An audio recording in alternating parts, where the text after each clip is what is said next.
Reporter breaking. PSC പരീക്ഷയിൽ ഗുരുതര ക്രമക്കേട് നടന്നതായി ആരോപണം. ഈ മാസം 18-ന് നടന്ന economics and statistics research officer പരീക്ഷയിൽ ക്രമക്കേട് നടന്നുവെന്നാണ് പരാതി. അറിയിപ്പില്ലാതെ അനധികൃതമായി സിലബസ് മാറ്റിയെന്നാണ് പരാതിയിൽ പറയുന്നത്. പരീക്ഷയുടെ 2 മാസം മുൻപാണ് സിലബസ് മാറ്റിയത്. എന്നാൽ പരീക്ഷാ ദിവസമാണ് ഉദ്യോഗാർത്ഥികൾ സിലബസ് മാറിയ വിവരമറിഞ്ഞത്. ഉത്തര സൂചികയിലും ഉദ്യോഗാർത്ഥികൾ അസ്വാഭാവികത ചൂണ്ടിക്കാണിക്കുന്നു. 100 ചോദ്യങ്ങളിൽ 54 ചോദ്യത്തിന്റെ ഉത്തരങ്ങളും ബി ഓപ്ഷനാണ് എന്നതാണ് അതിലെ അസ്വാഭാവികത.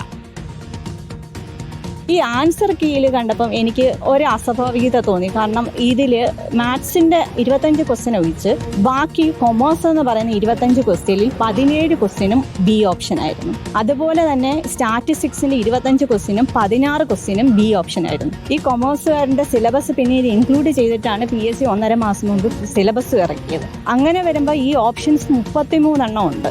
ഈ 50 ക്വസ്റ്റ്യന് 33 എണ്ണവും കറക്കിക്കുത്തുന്ന ഒരാൾക്ക് സുഖമായിട്ട് 33 മാർക്ക് കിട്ടും. ഈ 33 മാർക്കായിരുന്നു കഴിഞ്ഞ 2 വർഷത്തെ റാങ്ക് ലിസ്റ്റിന്റെ കട്ട് ഓഫ് വരെ. അപ്പം നമുക്കിത് എന്തൊക്കെയാണ് എന്ന് നടക്കുന്നതിനുള്ളൊരു സംശയം തോന്നിയതുകൊണ്ടാണ് ഞാൻ മുഖ്യമന്ത്രിക്കും പരാതി കൊടുത്തിട്ടുണ്ട്. ഒരു ഇന്റേണൽ ഏജൻസിയെ നിയമിച്ച് അതിനെക്കുറിച്ച് ഒന്ന് വിശകലനം ചെയ്യണമെന്നും, മാത്രമല്ല ഇതുപോലുള്ള നല്ല പോസ്റ്റുകൾക്ക് ഇങ്ങനെ ഒരു നിസ്സാരമായ രീതിയിൽ ഇങ്ങനെ ക്വസ്റ്റ്യൻ പ്രിപ്പയർ ചെയ്തും ഒരു വിദഗ്ധ സമിതിയെ തന്നെ പ്രിപ്പയർ ചെയ്യണമെന്നും ആഗ്രഹമുണ്ട്. ഓക്കെ, ഇതാണ് ആ ഉദ്യോഗാർത്ഥികൾ പറയുന്നത്. പരീക്ഷ റദ്ദാക്കണമെന്ന് ആവശ്യപ്പെട്ട് മുഖ്യമന്ത്രിക്കും PSC ചെയർമാനും ഉദ്യോഗാർത്ഥികൾ പരാതി നൽകിയിട്ടുണ്ട്. റോഷിപാലുണ്ട്. റോഷിപാൽ, ഗുരുതരമായ ക്രമക്കേടാണല്ലോ ഉദ്യോഗാർത്ഥികൾ ഉന്നയിക്കുന്നത്. പരീക്ഷാ പേപ്പറിൽ ആ സിലബസ് തന്നെ മാറുന്ന വിവരം ഉദ്യോഗാർത്ഥികൾ പരീക്ഷാ ദിവസം അറിയുക, ഒരു ചോദ്യക്കടലാസിലെ ഏകദേശം 17 ഉത്തരങ്ങളും ബി എന്നൊരൊറ്റ ഓപ്ഷനിൽ മാത്രമായിട്ട് വരിക. ഇതിൽ ഒരു ക്രമക്കേടുണ്ട്, ചിലരെ സഹായിക്കാൻ എന്നതാണോ ഉദ്യോഗാർത്ഥികൾ ആരോപിക്കുന്നത്? പരീക്ഷ റദ്ദാക്കേണ്ടി വരുമോ? അരുൺകുമാർ, അതീവ ഗുരുതരമായ ഒരു ആരോപണമാണ് PSC ഉദ്യോഗാർത്ഥികൾ ഉയർത്തുന്നത്. കാരണം economics and statistics research officer തസ്തികയിലെ സിലബസ് മാറ്റുന്നത് പരീക്ഷയോട് അടുപ്പിച്ച്, അതാണെങ്കിൽ ഈ അപേക്ഷ നൽകിയ ഉദ്യോഗാർത്ഥികൾക്ക് ഒരറിയിപ്പുമില്ല ഇങ്ങനെ സിലബസ് മാറ്റുന്നു. കാരണം വർഷങ്ങളായി ആ തസ്തികയിലേക്കുള്ള സിലബസിൽ പ്രധാനമായുള്ളത് ഒന്ന് എക്കണോമിക്സ്, അതുപോലെ തന്നെ സ്റ്റാറ്റിസ്റ്റിക്സ്, അതിനൊപ്പം തന്നെ മാത്തമാറ്റിക്സും ജനറൽ നോളജ്. ഈ 4 സിലബസുകളാണ് ആ ചോദ്യപേപ്പർ തയ്യാറാക്കുമ്പോൾ ഉപയോഗിച്ചിരുന്നത്. പക്ഷേ ഈ തവണ അറിയിപ്പില്ലാതെ PSC പരീക്ഷ തീയതിക്ക് തൊട്ടു മുമ്പ് സിലബസ് മാറ്റുമ്പോൾ അതിൽ കൊമേഴ്സ് വിഷയം കൂടി ഉൾപ്പെടുത്തിയെന്നതാണ് ഏറ്റവും പ്രധാനപ്പെട്ടത്.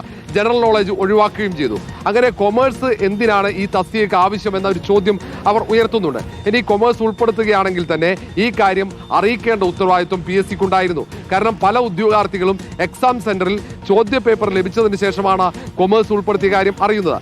കൊമേഴ്സിന്റെ ചോദ്യങ്ങളിലാകട്ടെ അത് ഏതാണ്ട് ഈ 4 വിഷയങ്ങളും, മാത്തമാറ്റിക്സ് അടക്കം എക്കണോമിക്സ് സ്റ്റാറ്റിസ്റ്റിക്സ് അടക്കം 4 വിഷയങ്ങളും ഒരേപോലെ 25 മാർക്ക് വീതമാണ് ചോദ്യങ്ങൾ തയ്യാറാക്കിയത്. അതിൽ കൊമേഴ്സിന്റെ ചോദ്യങ്ങളാകട്ടെ വളരെ എളുപ്പത്തിലുള്ളതാണെന്ന ആരോപണം കൂടി ഈ ഉദ്യോഗാർത്ഥികൾ ഉയർത്തുന്നുണ്ട്.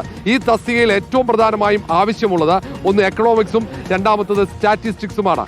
അങ്ങനെയുള്ള ഏറ്റവും പ്രധാന തസ്തികയിലേക്ക് കൊമേഴ്സ് ഉൾപ്പെടുത്തിയതിൽ ദുരൂഹത ആരോപിക്കുന്നതിനൊപ്പം തന്നെ പരീക്ഷ കഴിഞ്ഞ് പിന്നീട് ചോദ്യപേപ്പറിന്റെ അതിന്റെ ആൻസർ കീ പരിശോധിക്കുമ്പോൾ ആൻസർ കീയിൽ ഏതാണ്ട് വളരെ കൂടുതൽ ക്വസ്റ്റ്യൻ ആൻസറുകൾ 54ഓളം ആൻസറുകൾ വരുന്നത് ബി ഓപ്ഷനാണ്. ഒരുപക്ഷെ കഴിഞ്ഞ 6 മാസക്കാലത്തെ ആൻസർ കീ മുഴുവൻ, PSCയുടെ ആൻസർ കീ മുഴുവൻ ഈ ഉദ്യോഗാർത്ഥികൾ അത് ഗ്രൂപ്പായി പരിശോധിച്ചപ്പോൾ ഒരു ആൻസർ കീയിലും ഇത്രയേറെ മാർക്ക് ബി ഓപ്ഷനായി വന്നിട്ടില്ല എന്നതാണ് ശ്രദ്ധേയം. ബി അല്ല, ഏതെങ്കിലും ഒരു ഓപ്ഷനിൽ ഇത്രയും ആൻസർ വന്നിട്ടില്ല എന്നതാണ് ഏറ്റവും പ്രധാനപ്പെട്ട കാര്യം.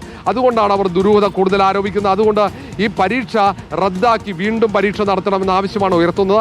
അത് മുഖ്യമന്ത്രിക്ക് കത്ത് നൽകി, PSC ചെയർമാന് കത്ത് നൽകിയിട്ടുണ്ട്. ഇതിൽ ഗൗരവത്തോടെ ഒരു അന്വേഷണം വേണമെന്ന് പറയുന്നു. വിദഗ്ധ സമിതി ഈ ചോദ്യപേപ്പർ തയ്യാറാക്കുമ്പോൾ അവർ ആയിരിക്കണം ചോദ്യപേപ്പർ തയ്യാറാക്കണമെന്ന് പറയുന്നു. കാരണം ഇതൊരു പ്രധാനപ്പെട്ട തസ്തികയാണ്. ആ തസ്തികയിലേക്ക് ഗൗരവമില്ലാതെ പരീക്ഷ നടത്താൻ പാടില്ല എന്ന ആവശ്യം കൂടിയാണ് അവർ ഉയർത്തുന്നത്. ഓക്കെ, റോഷിയാണ് വിവരങ്ങൾ നൽകിയത്. പ്രിയപ്പെട്ട പ്രേക്ഷകരെ, വളരെ ഉത്തരവാദിത്വത്തോടു കൂടി നടത്തുന്ന ഒരു പരീക്ഷയാണ് PSC പരീക്ഷ. വളരെ വിശ്വാസത ഇപ്പോഴും സമൂഹത്തിന് PSC പരീക്ഷയിലുണ്ട് എന്നുള്ളതാണ്. അത് നശിപ്പിക്കാൻ ആരെങ്കിലും ശ്രമിച്ചാൽ കൂട്ടുനിൽക്കരുത് എന്നുള്ളതാണ് PSC അധികാരികളോട് പറയാനുള്ളത്.